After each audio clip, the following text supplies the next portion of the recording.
Alice Guy est la première cinéaste de fiction du monde. En 1896, elle démarre, il y a donc 119 ans, et elle donne ses premiers tours de manivelle en créant des scénarios et en les mettant en scène.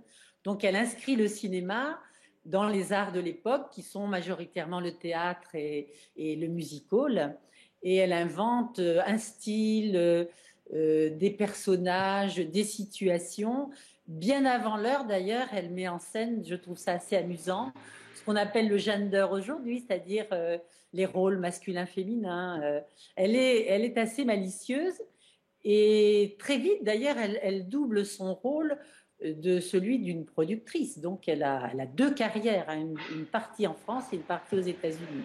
Le cinéma est une invention, pas forcément artistique dès le départ, et que assez vite, l'industrie s'en mêle.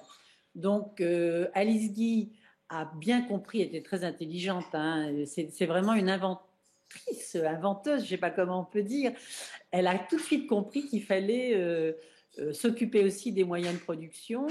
Elle est d'ailleurs allée aux États-Unis représenter la Gaumont, puis assez vite, elle a construit ses propres studios.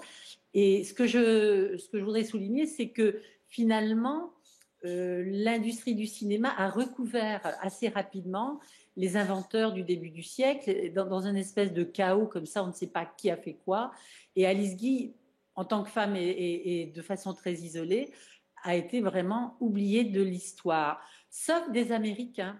C'est un peu ce qui m'attriste, c'est qu'on pourrait considérer que c'est un trésor national pour nous, comme les Japonais le disent pour leurs grands artistes, mais chez nous, on la reconnaît moins bien. Et je crois elle nous a montré la voie, mais qu'il faut énormément de temps, à la fois pour que les femmes s'autorisent dans des professions comme celle-là, où l'argent est un enjeu important, et à la fois où le milieu, qui est un énorme réseau, où il faut jouer des coudes et où les hommes ont quand même pris beaucoup le pouvoir, acceptent de partager la place. Alors voilà, en termes de concurrence, je pense que les femmes ont beaucoup à dire avec l'image, qu'elles sont talentueuses, mais que c'est un problème de pouvoir. Je compte beaucoup sur Jane Campion d'ailleurs, qui fait avancer, je crois, les choses dans le Festival de Cannes, parce que c'est une grande vitrine.